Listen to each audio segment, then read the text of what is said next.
ஸ்ரீகுருப்யோ நமக. சத்சங்க ஆன்மீக குழும அங்கத்தினர்கள் அனைவருக்கும் திருச்சி கணேசனின் நமஸ்காரங்கள். கீதை காட்டும் பாதை தொடர் சிந்தனையில் அத்தியாயம் 8 அக்ஷர பிரம்ம யோகம் பற்றி சிந்திப்போம். இந்த அத்தியாயத்தில் முதல் 4 ஸ்லோகங்களின் அர்த்தம் எனக்கு விளங்கவில்லை, பெரியவர்களை கேட்டு தெரிந்து கொள்க என்று ஸ்ரீமான் சக்கரவர்த்தி ராஜகோபாலாச்சாரியார் தனது மகாபாரதம் எழுதும் பொழுது அந்த உரையில் இவ்வாறு கூறுகிறார்.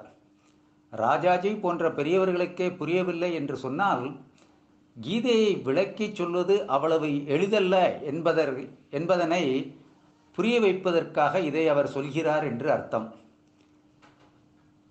நாம் ஆமை வேகத்தில் சென்று இதையெல்லாம் புரிந்து கொள்ள முடியும். அவற்றை புரிந்து கொள்ள முயற்சி செய்வோம். முதலில் சமஸ்காரம் என்ற ஒரு வார்த்தை, இதுவே நிறைய பேர் சம்சாரம் என்றால் மனைவி என்று அர்த்தம் கொள்ளக்கூடாது. சம்சாரம் என்றால் வாழ்க்கை என்ற பொருளில் இந்த இடத்தில் பிரயோகப்படுகிறது. சம்ஸ்காரம் என்றால் நமது மனதில் உதிக்கும் எண்ணம். வாழ்க்கை என்பதே நமது அனைத்து சம்ஸ்காரங்களின் தொகுதி என்பது பொருந்தும். நல்லது கெட்டது என்று எத்தனையோ காரியங்கள் நம் வாழ்வில் நடக்கின்றன. சிலவற்றை பற்றிய எண்ணங்கள் நம் மனதிலிருந்து மறைவதே இல்லை. மனதில் நன்கு பதிந்து விடுகிறதல்லவா? அவை அழியாமல் நம்மோடு வளரும். நிறைய சம்ஸ்காரங்களை மறந்து போனாலும் சிலது மேலே எழும்பி நினைவில் எப்பொழுதும் நிற்கும். இந்த பிறவியில் சிறு குழந்தை பருவத்திலிருந்தே சில சம்ஸ்காரங்கள் நினைவில் இருக்கும், கண்முன் அடிக்கடி வரும். இவைதான் நமது சொத்து, அதாவது நம் கூட அடுத்த பிறவிக்கும் வரப்போவது ஆகும்.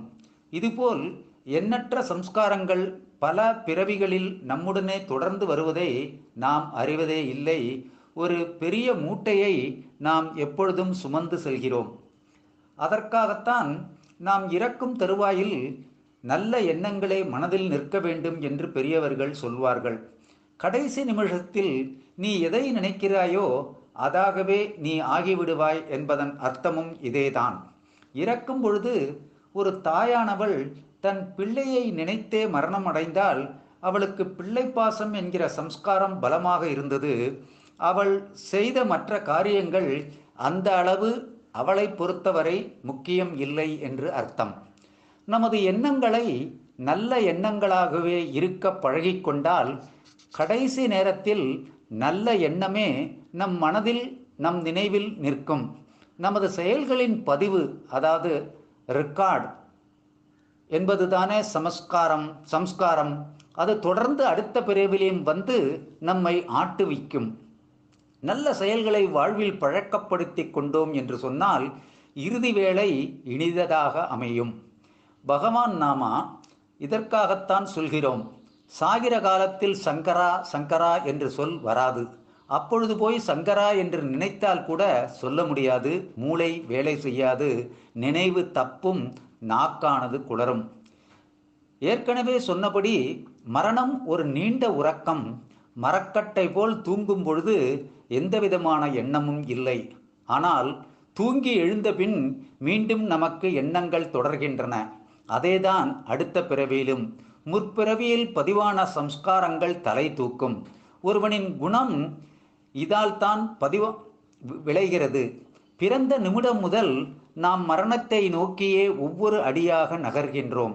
எனவே நமது செயல்கள், அவற்றின் எண்ண பதிவுகள் நல்லதாக அமைய வேண்டும். மரணத்தை நினைத்தாலே பேசினாலே பயம், எதிர்ப்பு போன்றவை தோன்றுகின்றன. மரணம் ஒரு இருட்டு. அதை பற்றி ஒன்றுமே தெரியாததால் அதனிடம் பயம், அதாவது மரண பயம். மரணத்தை மறக்க முயற்சிகள் பலமாக மனிதன் மேற்கொள்கின்றான். இதனால் மரணத்தை என்ன தவிர்த்து விடவா முடியும்? புத்திசாலி வாழ்வின் கடைசி முனை மரணம் என்று அறிந்து அதை பற்றி துளிக்கூட அஞ்சாமல் வாழும் ஒவ்வொரு கணத்தையும் புண்ணியமாக்கி கொள்கின்றான்.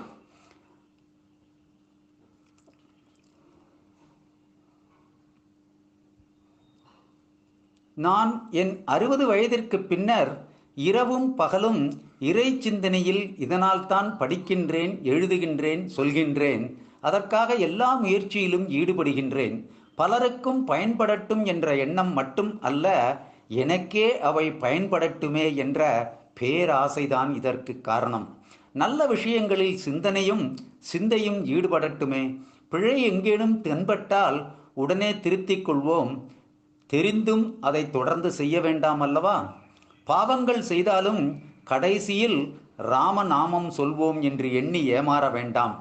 கண் பஞ்சடைய முன்னே, கடைவாய்ப்பல் வழியும் முன்னே, ஊரார் வரும் முன்னே, உற்றார் அழும் முன்னே, குற்றாலத்தானை நினை என்று ஒரு பாடல் எனக்கு நினைவு வருகிறது இந்த தருணத்தில். அதன் அர்த்தம் இதுவே. குழந்தைகளுக்கு கடவுள் பெயர் வைப்பதற்கும் காரணம் இதுவே.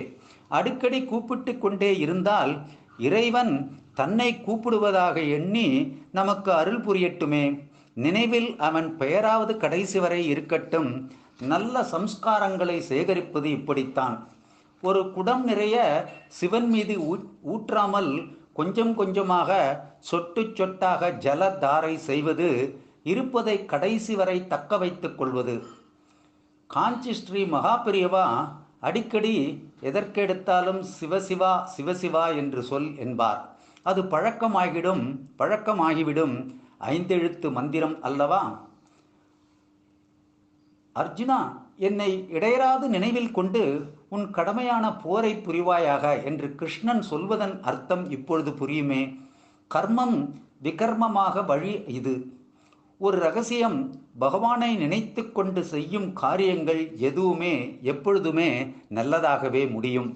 ஒருவன் ஒரு மரத்தை கோடாலியால் வெட்டுகின்றான் அல்லது ஒரு பெரிய பாறையை சம்மட்டியால் அடிக்கின்றான். 20 அல்லது 25 தடவை அடித்தும் பயன் இல்லை. கடைசி அடியில் 26வது அடியில் பாறை பிளக்கிறது அல்லது மரம் சாய்கிறது. கடைசி அடி எந்த விதத்தில் முதல் அடி அல்லது 2வது அடியை விட சிறந்தது? அதனால் ஏன் பயன் பெற்றான்? விஷயம் இதுதான். அடித்த அத்தனை அடிகளும் அவனது சுத்தமான முயற்சி. கடைசி வெற்றிக்கு அவை வழிகோலினவை. கடைசி அடி இத்தனை அடிகளின் பயனை சேர்த்து தந்தது, அவ்வளவுதான். நல்ல எண்ணங்கள் ஏன் நினைத்து கொண்டே இருக்க வேண்டும்? கடைசி எண்ணம் அத்தனைக்கும் சேர்த்து கைமேல் பலன் கொடுக்கும். அதுவே நமது இறுதி நேரம். சில பேர் அனாயாச மரணம் அடைவார்கள் என்று சொல்வதன் காரணம், இந்த பிறவியில் ஒன்றுமே விசேஷமாக செய்யவில்லை என்றாலும் முற்பிறப்பின் நல்ல சம்ஸ்காரங்களை அவனை ஒரே தூக்காக தூக்கி மேலே கொண்டு வந்து நன்மை செய்திருக்கலாம்.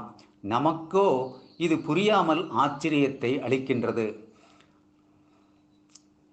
ஸ்லோகமும் அர்த்தம் தெரிந்து சொல்வதை விட அந்த அத்தியாயத்தின் சாராம்சத்தை முதலாக சரியாக புரிந்து கொண்டால் பிறகு அடுத்த முயற்சியில் ஒவ்வொரு ஸ்லோகத்தின் அர்த்தத்தையும் வார்த்தைக்கு வார்த்தை புரிந்து கொண்டு பின்னால் இருக்கும் கோடானு கோடி அர்த்தங்களை அனுபவத்தின் மூலம் புரிந்து கொள்ளலாம்.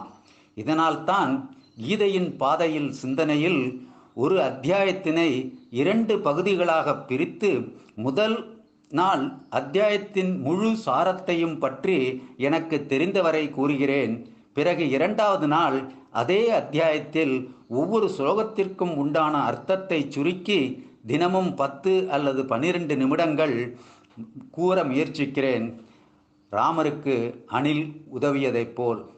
பகவானை ஒருபோதும் மறவாமல் இருக்கும் முறையை அனுஷ்டிப்பவர்களுக்கு நல்ல நாளும் இல்லை, கெட்ட நாளும் இல்லை, மறுபிறப்பும் இல்லை, பரமபதம் காத்திருக்கும் என்று கிருஷ்ணன் உறுதிமொழி அளிக்கின்றான். அவனின் சொல்லானது வேதம் சொல்லும் சகல யாக யக்ஞ தவ தானம் பலன்கள் யாவையுமே பகவத்கீதையினால் நாம் அனைவரும் பெற முடியும். இந்த கீதையின் 8வது அத்தியாயத்தின் மகிமையை பத்ம புராணம் கூறுவதை ஒரு சிறிய கதை மூலம் தெரிவோம். தென்னாட்டில் ஆமர்த்தகம் என்றொரு பட்டணம் இருந்தது. அங்கு பாவசர்மா என்ற பெயருள்ள ஒரு அந்தணர் இருந்தார்.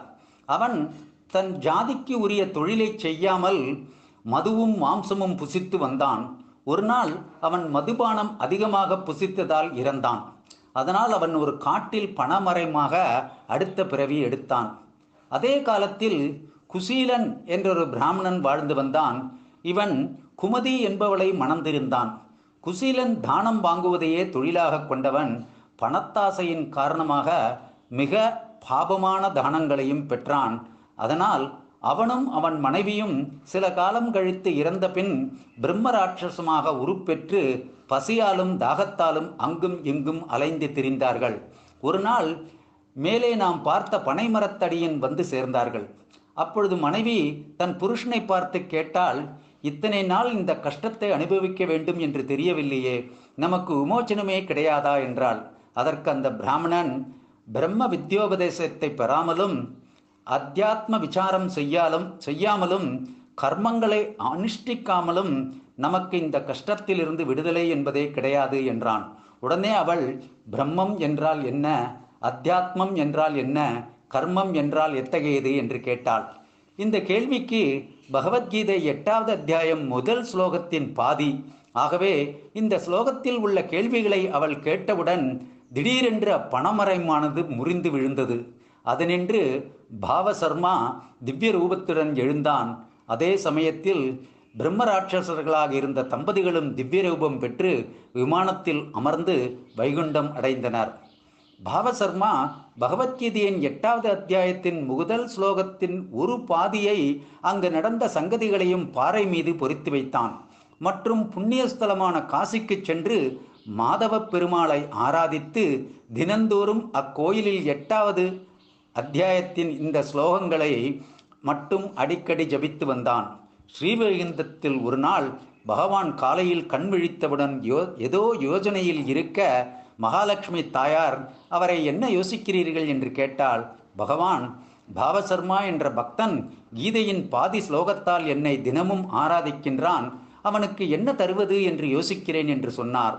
பிறகு பாவசர்மா இறந்த பின் பகவானுடைய திருவடிகளை அடைந்தான்.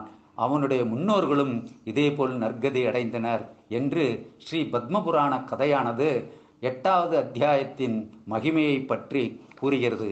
நாளையும் 8வது அத்தியாயமாகிய அக்ஷர பிரம்மயோகம் பற்றி சிந்திப்போம் பாடல்களின் வாயிலாக. நன்றி, வணக்கம். வாழ்க வளமுடன். குரு வாழ்க, குருவே துணை. ஜெய் ஸ்ரீராம். திருச்சி கே. கணேசன்.